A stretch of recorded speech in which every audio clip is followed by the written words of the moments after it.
একটি রাতেও আমি বিছানায় পিঠ লাগাই নাই। 6 মাস হয়ে গেল বিছানায় পিঠ লাগাই নাই।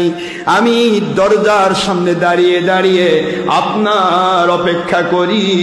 এই জন্য আপনি 1 ডাক দিবেন, 2 ডাক দিবেন, 3 ডাক দিবেন, আবু বকর ঘুমিয়ে থাকবে।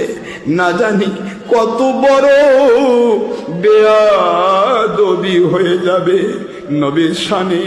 নবীজি এই গোলামকে নাম ধরে ডাকবে আর গোলাম আরামে ঘুমিয়ে থাকবে বিছানায়। সইতে পারবো না, এই রকমের বেয়াদবি সইতে পারবো না।